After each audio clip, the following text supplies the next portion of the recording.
A San Diego landlord was finally able to evict the tenant who hadn't paid rent for months and not only trashed the landlord's house, but the entire neighborhood. I'm Tony, and this is Real Estate Investing and Landlord News.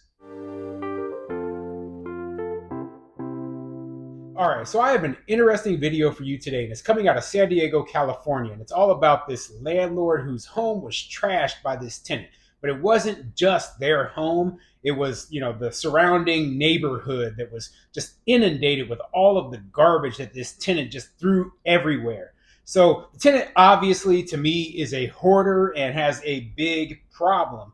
And you know what? They collect this garbage, they don't throw it out, they keep the place a wreck, and you know what? If the landlord isn't paying attention, this can easily happen to any of us. That's why I bring these articles up. We need to be checking on our tenants, or we need to have someone check on these tenants to make sure that this doesn't happen to us. Now, it can still happen. I mean, I've had properties that were completely destroyed, on the inside, where I spent thousands of dollars doing repairs and hauling out garbage and spraying for bugs and all sorts of stuff. So I feel what this landlord is going through, but man, this is a ridiculous mess. And having to deal with it in California where there's super strong tenant protections, that's even worse, okay?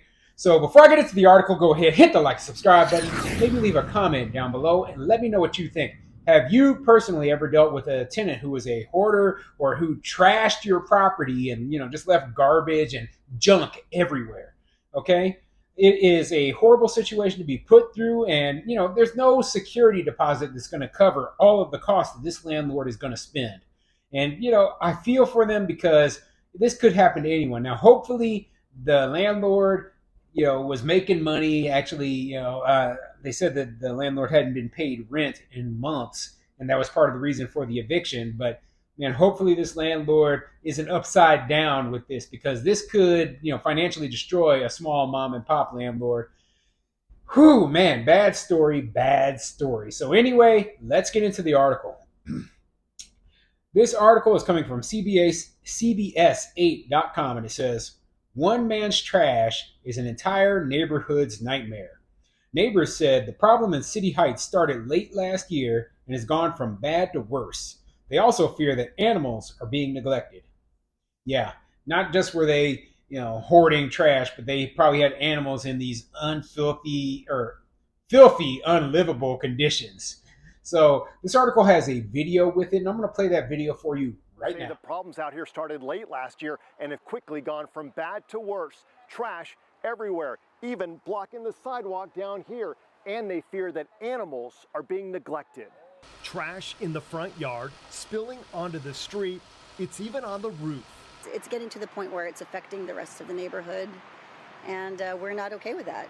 This neighbor asked us not to show her face. Like many out here, she's scared of the people who live in the home on Myrtle Avenue in City Heights. The folks that live there, go out and start yelling on the street and waving things that look like weapons around. And, that's kind of nerve-wracking and unsettling. She says kids are afraid to play on the street. Neighbors don't walk anywhere near the property. And there's this, animals constantly coming and going from the property. She showed us what appear to be bloody paw prints. There's also dogs coming out of there that are limping. One already got hurt and got killed on the freeway.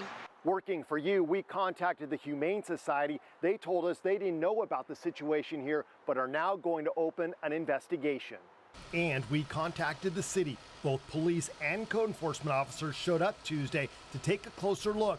Also today, this was posted on the front door, an eviction notice officially kicking the tenants out. We changed the locks and secured the back door. Lourdes Burrell works for the company that manages the property. She says the tenant hasn't paid rent in months and that they've been trying to kick him out with no luck. She's hoping the eviction notice ends this nightmare once and for all. All right, you saw the video. Let's get into the article. Earlier this week, several concerned San Diegans reached out about a home on Myrtle Avenue in City Heights, which was very literally trashing the neighborhood. Once CBS 8's Steve Price saw it for himself, he immediately started working for you. He called the city, and an eviction notice was placed on the front door. He also spoke with the property manager, who scheduled a cleanup crew to come out. The cleanup is underway, and this neighborhood is very close to getting a fresh start. And that was the update to the article. They put it at the very beginning, and then they're going to go into the original article right now.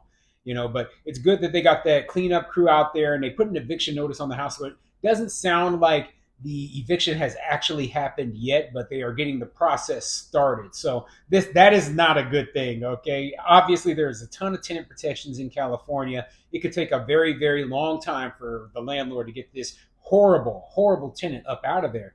But maybe the tenant will leave on their own, knowing that, hey, we owe a ton of rent and we trashed the place and we're probably going to be evicted eventually. Maybe the tenant will leave on their own. But anyway, let's get into the original article. The front yard of a home on Myrtle Avenue in City Heights is covered with trash, and now it's spilling onto the street. Neighbors said the problem started late last year and has gone from bad to worse. They also fear that animals are being neglected. It's getting to the point where it's affecting the rest of the neighborhood, and we're not okay with that, said a neighbor who asked not to be identified. Like many who live on the street, she's scared of the home's residents. The folks that live there go out and start yelling on the road and waving things that look like weapons around, and that's kind of nerve-wracking and unsettling. She said kids are afraid to play on the street and neighbors don't walk anywhere near the property. She also said that animals are constantly coming and going from the property, and she showed us what appears to be a bloody paw print on the sidewalk. There's a lot of dogs coming out of there and that are limping, she said. One already got hurt and got killed on the freeway. The home is less than a block from I-15.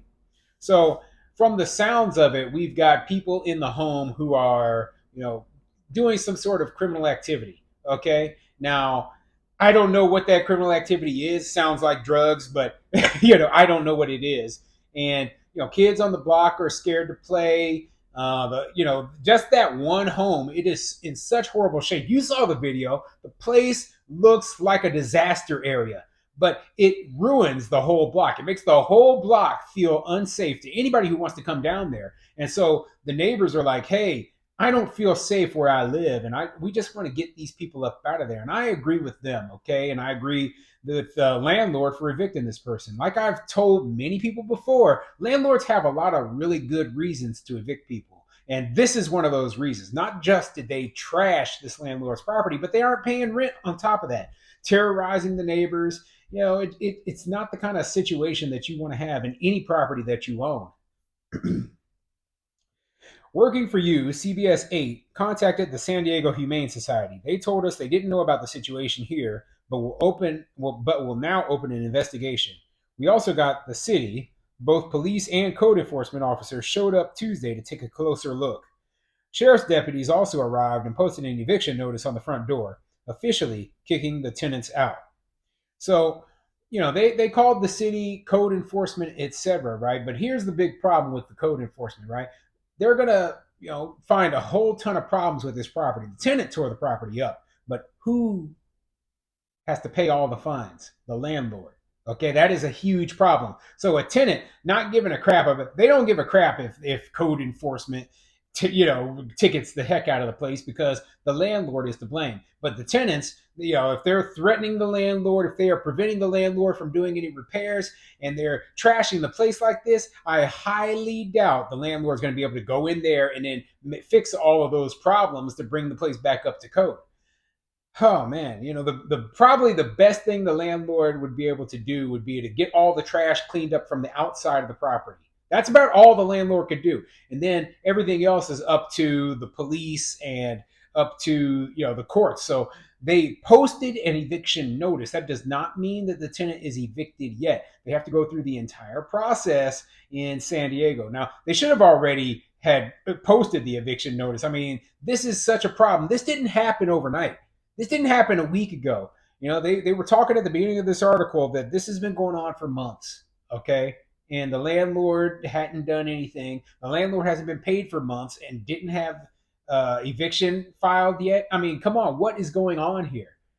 Oh man, this is a bad situation. But it sounds to me like there is a landlord who isn't staying on top of things. That's one problem. You got a bad tenant on top of that, and this has just turned into a complete disaster for not just the landlord, but for the entire neighborhood. So, Anyway, interesting article. I'll leave a link to the article in the description and you can read the rest of it if you're interested.